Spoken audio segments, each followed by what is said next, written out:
Okay, objective questions la 8th question.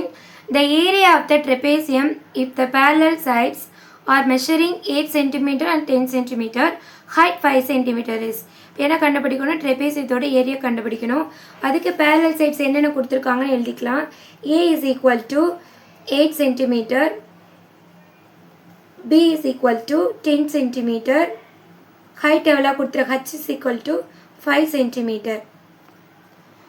கொடுத்துருக்கிற கிவன்லாம் right பண்ணி next ட்ரெபேசியத்துக்கு area formula என்ன வரும், of into H into A plus B. அப்படியே right பண்ணுங்க. 1/2 இன்ட்டு ஹைட் வந்து 5 கொடுத்துருக்காங்க, இன்ட்டு ஏ வந்து 8, பி வந்து 10. நெக்ஸ்ட்டு 1/2 இன்ட்டு 5 இன்ட்டு 2 ஆட் பண்ண நம்மளுக்கு 18 வரும். இது ரெண்டு நம்ம கேன்சல் பண்ணலாம். 2 டேபிளில் 1 டைம் வரும், இது 9 டைம் வரும். அப்புறம் பேலன்ஸ் நம்மளுக்கு என்ன இருக்குது, 5 இன்ட்டு 9 இருக்குது. ரெண்டையும் மல்டிபிள் பண்ண என்ன வரும், 5 9s are 45. எல்லாமே சென்டிமீட்டரில் யூனிட் கொடுத்துருக்காங்க. நம்மளுக்கு என்ன வரும், 1 சென்டிமீட்டர் ஸ்கொயர் எழுதலாம். அப்படி இல்லைன்னா என்ன பண்ணலாம், 45 ஸ்கொயர் சென்டிமீட்டர்னு எழுதலாம். நம்மளுக்கு ஏரியா என்ன கிடச்சிருக்கு, 45 ஸ்கொயர் சென்டிமீட்டர் கிடச்சிருக்கு. ஓகே, அப்போ இந்த ஆப்ஷன் எதில் வருதுன்னு பாருங்கள். ஃபஸ்ட் ஆப்ஷனே கரெக்டாக வருது. ஓகேவா, அப்புறம் first option correct answer. Okay, next 9th question பாருங்கள்.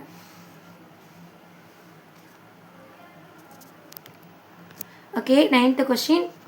In a trapezium, if the sum of the parallel side is 10 cm and the area is 140 square centimeter, the height is dash. என்ன கேட்குறாங்க, height கேட்குறாங்க.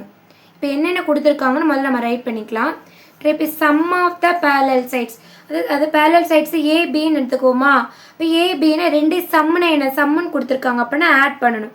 parallel side ஏயும் பியும் ரெண்டையுமே add பண்ண நம்மளுக்கு என்ன வரும்னு சொல்லியிருக்காங்க, ஆல்ரெடி கொடுத்துட்டாங்க. ஓகேவா, sum of the parallel sides 10 cm கொடுத்துட்டாங்க. நெக்ஸ்ட்டு ஏரியா என்ன கொடுத்துருக்காங்க, 114 கொடுத்துட்டாங்க. ஹைட் தான் நம்ம கண்டுபிடிக்கணும். சரி, அப்புறம் ஃபார்முலா இப்படி எழுதிக்கலாமா, 1/2 into H into A plus B equal to நான் ஏன்னு எழுதிக்கிறேன். ஓகேவா, இப்போ நெக்ஸ்ட்டு 1/2 இன்ட்டு நம்ம ஹைட் கொடுக்கல, ஹைட் தான் கண்டுபிடிக்கணும். அப்படியே வச்சுக்கோங்க. ஏ ப்ளஸ் பி ஆல்ரெடி நம்மளுக்கு கொடுத்துட்டாங்க, sum of the parallel side 10ன்னு. ஓகே, நெக்ஸ்ட்டு ஏ வந்து எவ்வளோ கொடுத்துருக்காங்க, ஏ வந்து 114 கொடுத்துட்டாங்க. இப்போ என்ன பண்ணலாம், நம்ம இப்படி கேன்சல் பண்ணிக்கலாம். அது 1 டைம் வரும், இது 5 2s are 10ன்னு வரும். இப்போ நம்மளுக்கு என்ன ஆன்சர் கிடச்சிருக்கு, ஹச் இன்ட்டு 5ன்னு கிடச்சிருக்கு ஈக்குவல் டு 140. நம்ம ஹச் மட்டும்தான் வேணும், அதை அப்படியே வச்சுட்டு 140 அப்படியே வச்சுக்கோங்க. மல்டிபிள் 5 இந்த பக்கம் டிவைட் 5 ஆயிரும். இது ரெண்டையும் நம்ம டிவைட் பண்ணோன்னா நம்மளுக்கு என்ன வரும்னா 140 டிவைட் பண்ணி பாருங்கள் 5ஆல். 2 5s are 10, ஏன்னா 3 5s are போட்டு 15 ஆயிரும். மைனஸ் பண்ணால் 4, இங்கே 0 கொண்டுங்க 40. So 8 5s are 40. எனக்கு ஆன்சர் என்ன வருது, ஹச்சுக்கு answer H is equal to 28 centimetre. இது எந்த ஆப்ஷனில் இருக்குன்னு பாருங்கள். 4th option is a correct answer. Okay, இப்போ நெக்ஸ்ட் 10th சம் பார்க்கலாம். 10th sum is very easy. When the non-parallel sides of a trapezium are equal, then it is known as. Already நான் சொல்லியிருக்கேன், ஒரு ட்ரெபேசியம் நான் ட்ரா பண்ணுறேன். ஓகேவா, இது நான் பேரலல் சைடு பேர் தான் ட்ரெபேசியம் சொல்கிறோம். அதில் இந்த பக்கம் ரெண்டு சைடு எப்படி இருக்குது, ஈக்குவலாக இருக்குது. ஈக்குவலாக இருந்தால் என்ன ட்ரெபேசியம்னு சொல்லியிருக்கேன், அண்ட் ஐசோசெல்லஸ் ட்ரெபேசியம். அவ்வளோதான் ஆன்சர். ஓகேவா, 2.3 ஃபுல்லாக கம்ப்ளீட் பண்ணியாச்சு.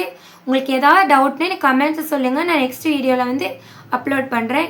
இந்த வீடியோ பிடிச்சிருந்துச்சுன்னா லைக் பண்ணுங்கள், ஷேர் பண்ணுங்கள், சப்ஸ்கிரைப் பண்ணுங்கள். தேங்க்யூ.